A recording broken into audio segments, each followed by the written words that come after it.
আমার সাথে কি হইতেছে আমি জানি না। ৮ নম্বরে রিয়েক্ট ইমেজ ভিডিওস কিভাবে হ্যান্ডেল করি এটা নিয়ে একটা ভিডিও বানাইছি। স্ক্রিন যে মাঝখানে ফ্রিজ হয়ে রইছে আমি খেয়াল করি না। আপলোড করার পরে একজন জানাইলো, তারপরে অলরেডি ১০ নম্বর ভিডিও আপলোড হয়ে গেছিলো। তারপরে যে আবার মনে হলো যে ভিডিওসের বারটা কিভাবে হ্যান্ডেল করে এটা দেখেন নাই, তাহলে এইটা নিয়ে একটা ভিডিও বানাই। এখন আবার ৮ নম্বর ভিডিওতে যায় দেখলাম এমন একটা পজিশনে আটকাইছে, স্ক্রিনটা ফ্রিজ হয়েছে, যেখানে আমার ব্যক্তিগত কমফোর্ট হচ্ছে না। আমি হইলে মানে কেমন একটা লাগতো। আবার রেকর্ড করতেছি ভিডিও আপনাদের জন্য। তো চলেন শুরু করা যাক। আপনার পরিবারে আপনাকে আবারও স্বাগতম। আচ্ছা, ও অলরাইট। সো ৮ আর এই ৯ নম্বর ভিডিও ডিলিট হবে, আমরা নতুন করে শুরু করব। আজকে ১১ নম্বর ভিডিও রেকর্ড করছি। এই যে দেখেন আমার কার্ড কি কি কি যেন দেখাচ্ছে, এগুলো ইগনোর করেন, এটা দিই আমি। তো এখন রিয়াক্ট স্ট্যাটিক অ্যাসেটস কাকে বলে এটা একটু বুঝি। ইমেজ, ভিডিও, আইকন, ফন্ট, এগুলাকে আমরা স্ট্যাটিক অ্যাসেটস বলি, যেটা পাবলিক ফোল্ডারের ভিতরে রাখা হয়। কিছু কিছু সিচুয়েশন এরকম থাকে যে পাবলিক ফোল্ডারের ভিতরে রাখা যায় না, আমাদেরকে আলাদা করে এসআরসির ভিতরে একটা ফোল্ডার বানাইতে হয়, যেটার নাম থাকে সাধারণত অ্যাসেটস। আর রিয়েক্টের অ্যাপ্লিকেশনটা আমরা যখন বানাইছি বয়লার প্লেট, তখন এই অ্যাসেটস নামে ফোল্ডারটা অলরেডি এখানে ছিল, আমাদেরকে বানাইতে হয় নাই। তো এর ভিতরে আমি একটা পিকচার রাখছি car.png, একটা ভিডিও রাখছি mohammad.mp4 সাল্লাল্লাহু আলাইহি সাল্লাম। এইটা চেষ্টা করবেন আপনার অ্যাসেটসের যে নামগুলা, এগুলার মাঝখানে যাতে স্পেস না থাকে, থাকলে অযথা একটা বিপদের মধ্যে পড়বেন। অনেক জায়গাতে এগুলো লোড হতে চায় না, তো স্পেসটা রিমুভ করে দিবেন। যদি অনেক থাকে যে না ২ ওয়ার্ডে থাকবে, তাহলে মাঝখানে এরকম করে ড্যাশ দিবেন, ঠিক আছে? তো আমি এই সেম পিকচারটার ভিডিওটা পাবলিকের ভিতরেও রাখছি, আবার অ্যাসেটসের ভিতরেও রাখছি। দুই জায়গাতেই কিভাবে দেখায় সেটা আমরা একটু ধারণা করব, ঠিক আছে? app.jsx-এ গেলাম, আমি সর্বপ্রথম একটা ইমেজ ট্যাগ নিলাম img। এবার আমরা জানি ইমেজ ট্যাগের ভিতর আমাদেরকে এসআরসি দিতে হয়। রিয়েক্টের ইন্টারেস্টিং বিষয় হচ্ছে, আমি যদি পাবলিকের ভিতরে থাকা কোনো স্ট্যাটিক অ্যাসেটস ইউজ করতে চাই, প্রথমে আমাকে দিতে হবে স্ল্যাশ, তারপরে বলতে হবে ওই নামটা car.png, যেমন আমি দিলাম। রিয়েক্ট সেটাকে অটোমেটিক্যালি লোড করায় দিবে। আচ্ছা, আমার সার্ভারটা স্টার্ট নাই মনে হয়। টার্মিনাল আগে কি শিখেছিলাম, কমান্ড জে বা কন্ট্রোল জে দিলে টার্মিনাল ওপেন হয়ে যায়।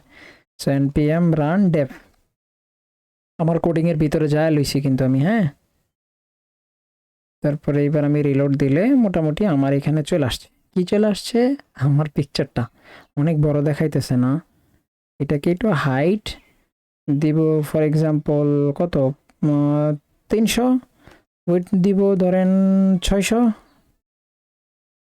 এই তো আমার ছবিটা দেখাইতেছে ঠিকঠাক, ভালো। এই সেম ছবিটাই আমার আছে, বা এই আগে ভিডিওটা দেখাই। এবার ভিডিওর ক্ষেত্রে কি, ভিডিওর ক্ষেত্রেও সেম সোর্স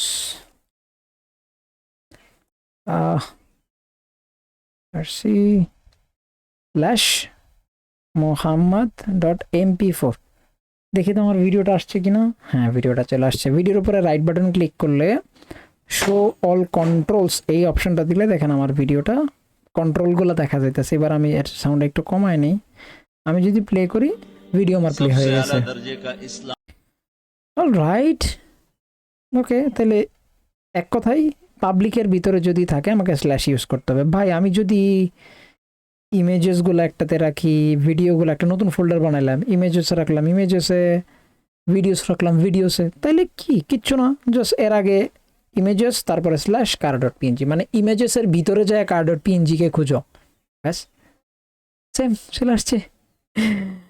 বাট আমি যদি এসআরসির ভিতরে থাকা কোনো অ্যাসেটসকে দেখাইতে চাই, তখন তখন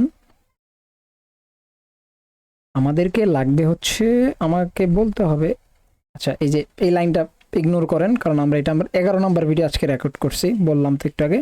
সর্বপ্রথম বলতে হবে ইম্পোর্ট। তুমি একটু কষ্ট করে একটা অ্যাসেট নিয়ে আসো, বা একটা মিডিয়া নিয়ে আসো, বা একটা স্ট্যাটিক অ্যাসেটস নিয়ে আসো। কোথা থেকে আনবো ভাই? আর এর নাম কি রাখবেন? নাম রাখবো ফর এক্সাম্পল আমার গাড়ি। নাম রাখাটা কেন ইম্পর্টেন্ট বলতেছি, কোথা থেকে নিয়ে আসবো, ফ্রম, তারপরে সিঙ্গেল কোটস অথবা ডাবল কোটস, এইটা দেওয়ার পরে দয়া করে খুব দ্রুত আপনি এখানে কিছু না কিছু লিখবেন, নয়তো কি হবে দেখেন এই যে রিয়েক্ট পাগলের মতো খুঁজতেছে, আপনার ল্যাপটপ খুব দ্রুত ক্র্যাশ করবে। যাদের স্লো ল্যাপটপ না, দেখবেন যে ল্যাপটপ ক্র্যাশ করছে কিছু বুঝার আগেই। তাই আমার টার্মিনালটা খোলা রাখছি এই জন্য, যাতে আপনাদেরকে আমি দেখাইতে পারি এই যে কাহিনীটা হয়। দেখেন 5,000 বার খুঁজে ফেলছে অলরেডি, প্রায় 5,000 বার খুঁজছে, তাহলে আপনার ল্যাপটপ কীভাবে ক্র্যাশ করবে? সো তাড়াতাড়ি এখানে আমি কিছু লিখি। কি লিখবো আমি লিখবো যে আচ্ছা শোনো, এই app.jsx তুমি যে ফোল্ডারের ভিতরে আসো, কিসের ভিতরে আসো? এসআরসির ভিতরে।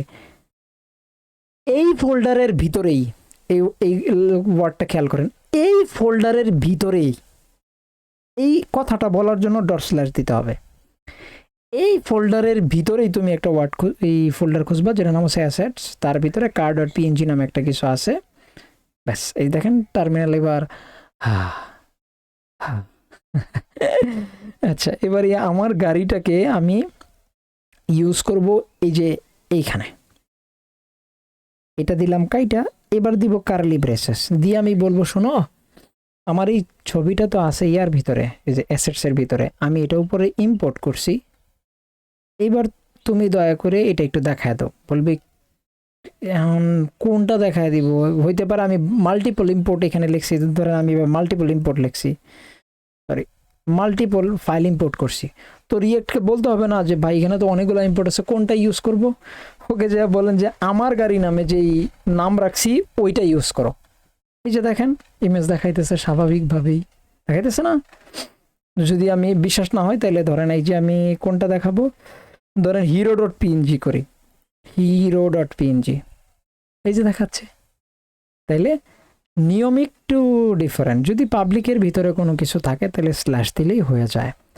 এরকম অনেক সিচুয়েশন আছে যেগুলো আমরা দেখব বিভিন্ন প্যাকেজেস ইউজ করতে যায়, যেখানে আমাকে অ্যাসেটসের ভিতরেই রাখতে হবে, তখন আবার আমাদেরকে এইভাবে ইম্পোর্ট ইউজ করতে হবে। আমরা চাইলেই স্ল্যাশ ইউজ করতে পারবো না। তো ভিডিওর ক্ষেত্রেও কি সেম না ভাই? Definitely same. ইম্পোর্ট আমার ভিডিও ফ্রম ./ আমি যেই ফোল্ডারের ভিতরে আছি, আমি বলতে কি যে app.jsx যেই ফাইলের ভিতরে এই ইম্পোর্টটা করবেন, সেই ফাইল যেখানে আছে ওই ফোল্ডারের ভিতরে যদি থাকে তাহলে ./ HTML আশা করি এটা যথেষ্ট শিখে আসছেন। assets/muhammad.mp4 এবার এটা তো আমরা কোথাও ইউজ করি নাই, ইউজ করার জন্য আমরা আগেরগুলা কেটে দিব, কার্লি ব্রেস দিব, দিয়ে আমার ভিডিও এখানে বসায় দিব। কার্লি ব্রেস দিতে হবে, নয়তো রিয়েক্ট বুঝবে না। ভিডিও এখন দেখাচ্ছে, আমি রিলোড দিলাম, দেখাচ্ছে স্বাভাবিক। ভিডিও প্লে করবো কেমনে? এই যে রাইট বাটন ক্লিক করে শো অল কন্ট্রোলস, আমি ভলিউমটা একটু কমায় নেই, এইবার আমি প্লে করলাম, ভিডিও প্লে হয়ে গেছে।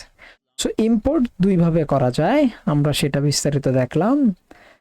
12তম ভিডিও পরবর্তী রেকর্ড করা হবে। সো দেখা হবে পরের ভিডিওতে, বাই।